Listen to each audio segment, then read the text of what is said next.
오늘 시편 50편에 있는 말씀을 가지고 주님께서 보실 때에 큰 자입니까? 라는 제목으로 말씀을 함께 듣습니다. 세상에는 약해 보이지만 그 속으로 들어가면 강한 사람이 있고 또 강한 것 같은데 실상은 약한 그런 사람이 있는 것을 봅니다. 교회도 또 성도도 다 마찬가지입니다. 교회의 규모가 크거나 풍성하지 않고 또 그리 화려해 보이지는 않을지라도 하나님께서 보실 때에 귀하게 사용하시는 그런 교회가 분명히 있습니다. 바로 본질에 충실한 교회인데 몸집을 키우고 치장하는 비본질적인 것에 집중하는 것이 아니라 그리스도의 사랑과 은혜와 복음과 성교가 왕성하고 성령의 충만함이 있는 교회, 다시 말하면 본질이 충실한 그런 교회, 그 교회를 하나님께서 기뻐 받으시고 크다 그렇게 이제 칭찬을 해 주신 겁니다. 성도도 다 마찬가지입니다. 하나님 앞에서 작은 자임을 고백하면서 진정한 예배를 하나님 앞에 올려드리고 또 말씀에 순종하면서 사는 그 성도는 하나님께서 보실 때 크고 강한 그런 성도인 줄로 믿습니다. 그렇지만 스스로 자기 자신의 그 큼을 자랑하고 내세우고 주일에는 교회에 다닌 것 같은데 자신의 유익만을 결국에는 구하는 그 사람은 바로 하나님께서 보실 때에 작은 자를 넘어서称赞받을 자다 하는 것을 우리가 알 수가 있는 겁니다. 그렇다면 우리는 어떠냐 하는 겁니다. 어떻게 해야 주님께서 보실 때에 너는 참 큰 자다, 내가 볼 때 참 너는 강한 자다 라고 칭찬을 들을 수 있을까 하는 것이에요. 특별히 오늘 본문은 예배 드리는 것을 통해서 이 질문에 답을 찾고 있는 것을 볼 수가 있습니다. 본문 5절을 보면 하나님은 제사로 우리와 언약하셨다 그렇게 말씀하고 있어요. 5절을 보면 이르시되 나의 성도들을 내 앞에 모으라 그들은 제사로 나와 언약한 이들이다 라고 말씀하시는데 하나님은 우리를 예배자로 부르셨다는 것이에요. 특별히 제사로 언약했다. 제사로 언약했다. 누구와 누구와 언약을 합니까? 예배를 통해서 하나님과 우리가 약속했다. 하나님께서 언약을 했다. 그런 말씀인데 곧 하나님께서 예배 속에 복을 숨겨 놓으셨다. 그런 말씀입니다. 다시 말하면 하나님께서 기뻐 받으시는 예배를 드릴 때에 예배 가운데 숨겨 놓으신 복과 은혜를 찾을 수 있도록 하셨다. 그런 말씀입니다. 그러므로 주님이 보시고 크고 강한 교회 보실 때에 보시는 크고 강한 교회의 가장 큰 특징 중 하나는 뭐냐면 살아있는 예배, 참된 예배 드린다라는 것이에요. 마음에 어떤 찔림과 회개가 있고 죄사함의 은혜와 감사가 있는 그런 참된 예배를 드리는 그런 교회가 바로 하나님께서 보실 때에 큰 교회요, 강한 교회다 그런 말입니다. 하나님은 이러한 예배를 드리지 못하고 속은 비어 있으면서 겉모습만 크고 화려하게 치장한 사람을 오늘 본문은 책망을 하십니다. 그래서 오늘 본문은 속이 꽉 차 있는 실한 그런 교회와 성도로서 인정받기 위해 다른 무엇보다도 예배를 회복해야 된다 그렇게 말씀하시고 있습니다. 그렇다면 주님이 보실 때에 크고 강한 교회 성도는 어떤 예배를 드릴까? 어떤 예배를 드리는 것이 어떤 예배가 바로 하나님 보실 때 참으로 귀한 예배고 그 예배를 통해서 큰 자로 또 강한 성도로 불려질 수 있을까 하는 것입니다. 첫째는 마음 없는 형식적인 예배를 항상 경계해야 된다라고 말씀하시고 있어요. 마음 없는 형식적인 예배. 마태복음 9장을 보면 주님은 내가 긍휼을 원하고 제사를 원하지 아니하노라신 뜻이 무엇인지 배우라 그렇게 말씀을 하시는데 즉 자신의 의만 드러내고 뽐내는 제사는 하나님께서 원하지 않으신다 하는 그런 말씀입니다. 이스라엘 백성들은 절기마다 양이나 소를 잡아서 희생제사를 드립니다. 지금도 6월절에 예루살렘 성전에서는 소나 양, 비둘기 같은 그런 동물들을 잡아서 피를 흘리는 희생 제사를 절기마다 드리고 있는데, 그래서 유월절만 되면 예루살렘 성에서 흘러나오는 하수구에는 동물의 피 비린내가 아주 진동을 한다고 합니다. 지금도 여전히 그렇다는 거죠. 이렇게 이스라엘 백성에게 있어서 짐승을 잡아 제사를 드리는, 희생 제사를 드리는 것은 상당한 의미가 있는 겁니다. 왜냐하면 구약 시대 때부터 계속해서 전통적으로 전해 내려오는 제사 방식이기 때문이에요. 그래서 굉장한 의미가 있다는 거죠. 그런데 하나님은 그들이 이렇게 중요하게 여기는, 중시 여기는 희생 제사를 내가 싫어한다, 그렇게 말씀하고 있어요. 그런데 사실 이 희생 제사는 금방 말씀드렸던 것처럼 하나님께서 제정하시고 또 어떻게 드려야 할지를 그 방법까지도 자세하게 구체적으로 하나님께서 친히 말씀해 주신 제사란 말이에요. 그런데 하나님께서 이제 와서 내가 그 제사를 싫어한다, 그렇게 말씀하시니까 사실 이해가 되지 않는 거죠. 그러나 하나님께서 제사를 싫어하신다고 말씀하시는 이유가 있다는 겁니다. 그것은 바로 그들의 제사가 형식적인 제사로 변질되었기 때문입니다. 예배를 받으시는 하나님은 언젠가부터 사라지고 제사 자체를 아주 화려하게 꾸미거나 그리고 경쟁하듯 제사를 드렸다는 것이죠. 수많은 사람들이 일사불란하게 제사를 드려야 했기 때문에 순서를 기다리다가 자기 순서가 딱 되면 짐승을 신속하게 잡아서 피를 흘리고 불을 태웠단 말이에요. 그렇게 제사를 어떻게 보면 해치우듯 그렇게 했다는 거죠. 8절을 보면 나는 내 재물 때문에 너를 책망하지는 아니하리니 내 번제가 항상 내 앞에 있음이로다 라는 말씀이 나옵니다. 이렇게 말씀하신 이유는 수없이 많은 제사를 드려도 그들의 중심에는 이미 하나님을 떠난 형식적인 제사, 화려하고 규모만 크고 복잡하고 그냥 해치우듯 하는 그런 마음 없는 제사가 되어 버렸다라는 사실을 하나님이 보셨기 때문이에요. 그래서 너희가 제사를 드리지 않아도 나는 책망하지 않겠다. 다만 너희의 제사가 이미 내게 충분하니까 이제 너희가 드리는 그 제사 가운데 마음이 있는지 너희의 마음을 내가 보고 싶다, 그런 말이라는 거죠. 다시 말하면 화려하고 규모에만 신경을 쓰는 형식적인 제사는 필요치 않다. 지금까지 해온 것으로 너 충분하니까 이제 진실된 마음을 내게 보여주기를 내가 원한다.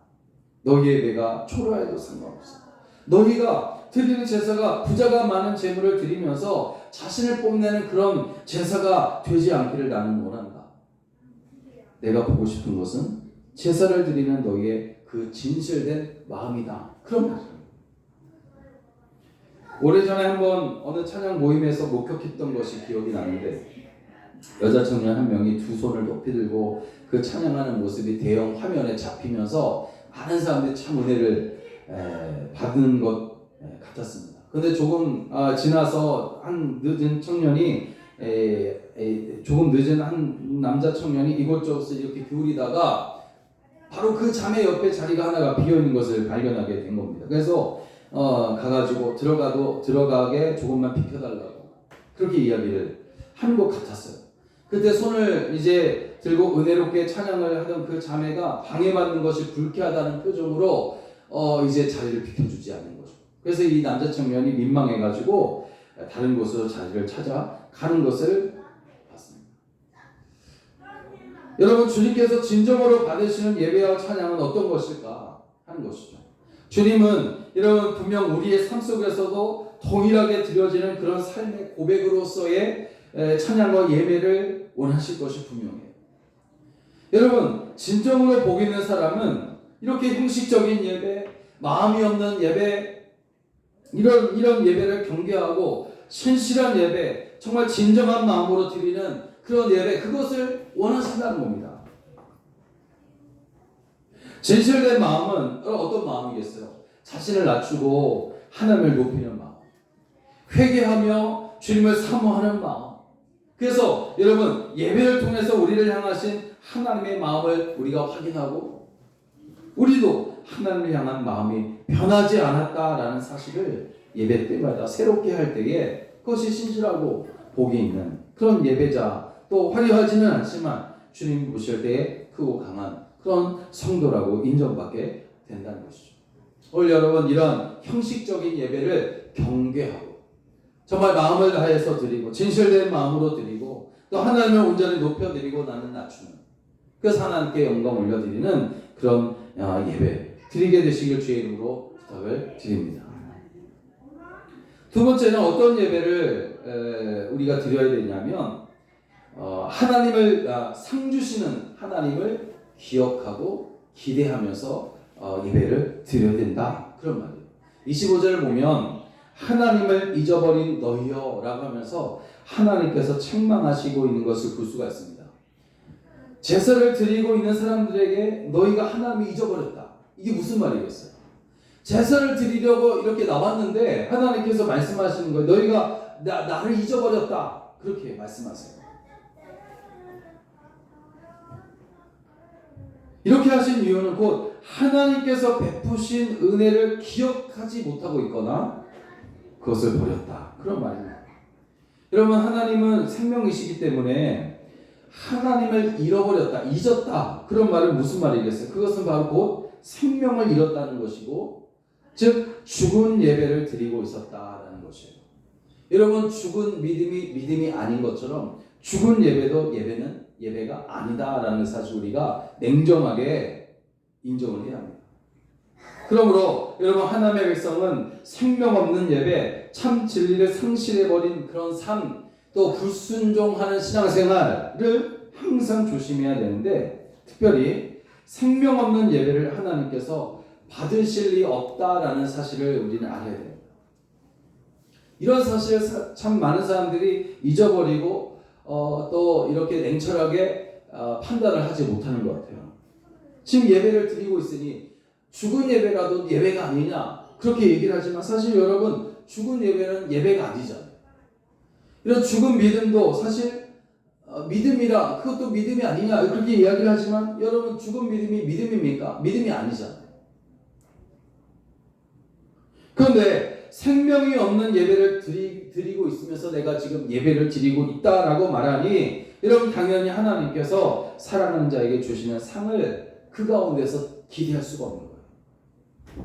그렇다면 주님이 보시는 진정한 예배자, 생명 있는 예배를 드리는 성도가 가지고 있어야 할 지식은 무엇일까?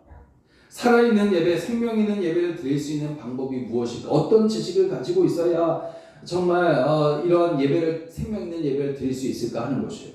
히브리서 11장 6절을 보면 하나님께 나아가는 자들은 반드시 그가 계신 것과 자기를 찾는 자들에게 상 주시는 이심을 믿어야 할지니라, 그렇게 말씀하시고 있습니다. 하나님이 우리의 예배를 받으신다는 것, 이걸 믿어야 된다는 거죠. 그리고 자기를 찾는 자들에게 상 주시는 이심을 믿는 것, 이것이 바로 형식적인 예배를 경계하게 하고 생명 있는 예배를 드릴 수 있게 하는 하나의 중요한 이유가 될 수 있다 하는 것이에요. 그런데 오늘날 많은 교회와 목회자들 그리고 성도들이 하나님이 어떤 분이신지는 수없이 우리가 듣고 배우고 잘 알면서도 내가 많이 안다고 교만해가지고 자신이 죄인임을 예배 가운데서 고백하지도 않고, 엎드린 것 같지만 형식적인 또 마음 없는 그런 예배에 그냥 참석하는 그런 모습들을 보게 됩니다. 여러분, 이런 마음을 가지고 있으면 어떻게 하나님께서 그에게 상을 주실 수 있으시겠냐 이거죠. 물론 그 상이 어떤 상인지는 여러분 잘 아실 겁니다. 성령이요, 은혜입니다. 우리가 살아가는 동안 하나님께서 원하시는 삶을 살 수 있도록 주시는 어떤 힘, 능력일 수 있어요. 어떤 상인지 우리가 정말 예배를 통해서 그것을 또 알 수가 있다는 거죠. 여하튼 여러분, 우리가 예배를 드릴 때 그 예배가 마음으로 드리는 예배, 정말 하나님께 온전히 드려지는 것, 신실한 예배가 되기 위해서는 먼저 우리의 생각 속에 어떤 지식이 있어야 되냐면 하나님이 계신 것과 또 하나님께서 내게 상 주시는 이심을 믿어야 할지니라 하신 말씀처럼, 이렇게 예배를 통해서 하나님께 내게 상 주신다 하는 사실을 가지고 정말 마음을 들여 예배드릴 때 그것이 생명 있는 예배가 된다라는 그런 말씀입니다.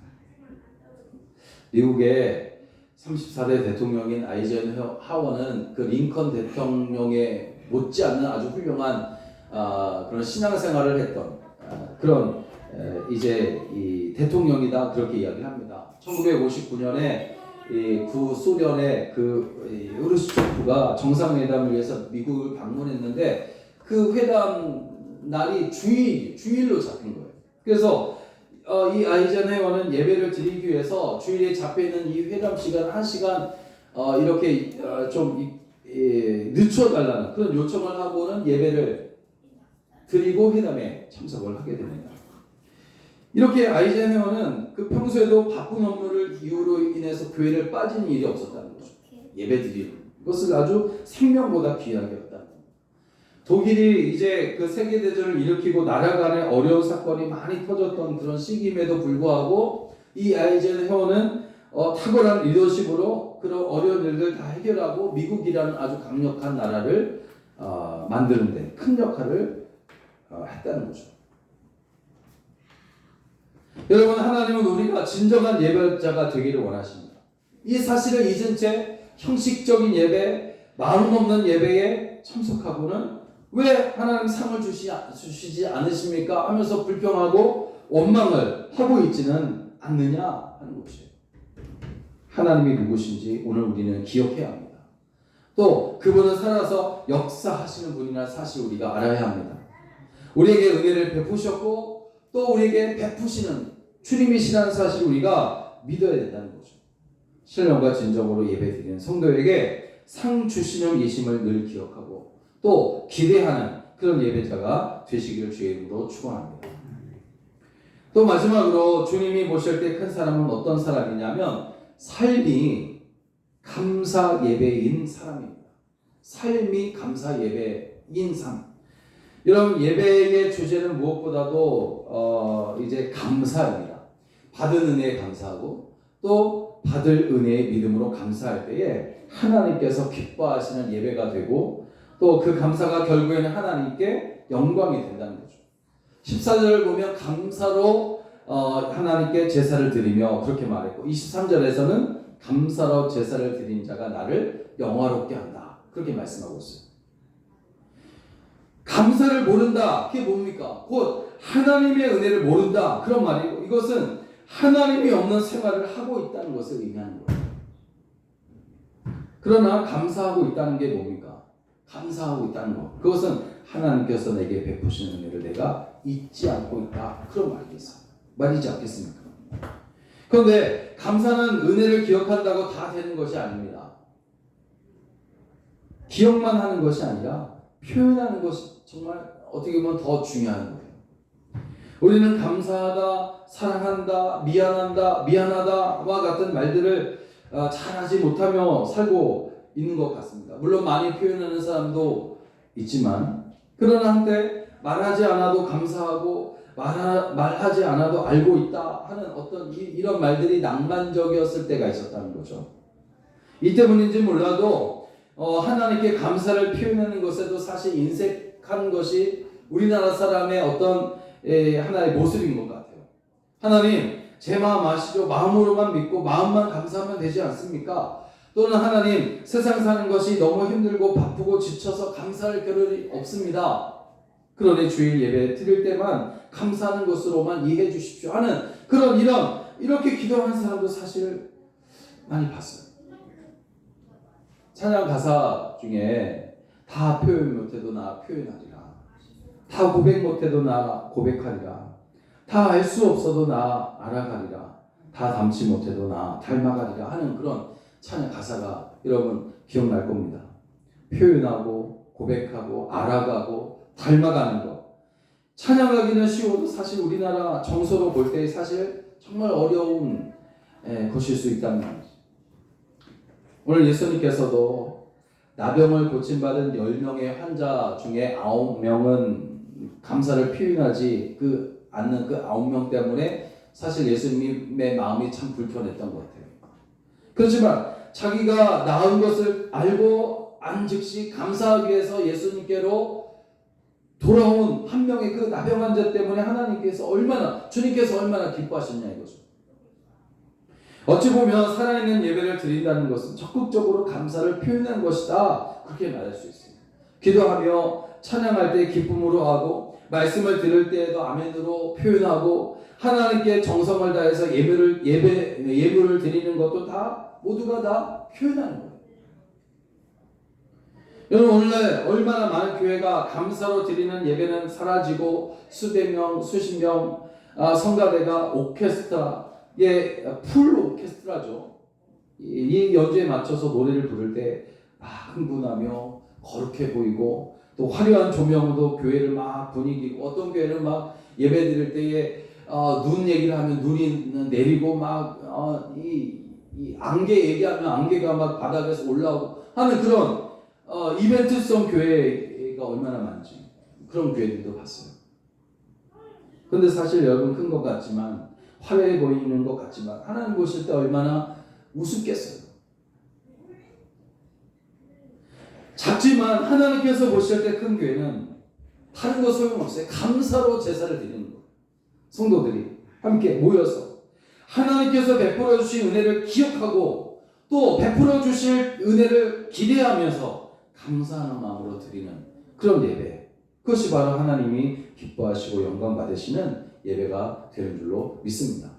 그리고 이런 예배를 드릴 때에 하나님께서 드리는 그 성도를 기뻐 받으시고 큰 성도다. 너는 큰 자다. 이렇게 얘기하실 것이 분명하지 않겠습니까? 사랑하는 여러분, 하나님은 예배 속에 보물을 숨겨 놓으시고 스스로 크다고 많이 한다고 하면서 형식적인 제사를 드리는 사람에게는 그 보물을 절대로 찾지 못하게 하십니다. 찾을 수가 없어요. 그렇지만 하나님 앞에서 나는 작은 자입니다. 하나님의 은혜가 절대적으로 필요합니다. 하나님께서 내게 주신 그 상을 오늘도 기대합니다. 고백하며 마음을 찢어 회개하고 진실된 마음으로 예배를 드리는 자에게는 숨겨놓은 보물을 얼마든지 찾아가게 하시는 줄로 믿습니다. 그리고 그 보물을 발견하고 또다시 감사하고 기뻐하는 모습을 통해서 하나님이 영화롭게 되어진다는 것이죠. 세상이 아닌 주님이 보실 때 큰 자가 되시기를 주의 이름으로 축복합니다. 그렇게 되기 위해서 마음 없는 형식적인 예배를 우리가 경계하고 하나님은 겸손히 엎드려 예배드리는 신실한 성도에게 상 주시는 이심을 여러분 믿으시기 바랍니다. 또한 감사함으로 예배를 드려야 된다는 것. 그래서 여러분 주님께서 보실 때에 큰 교회, 큰 자가 되시기를 주의 이름으로 간절히 축원합니다. 기도하겠습니다.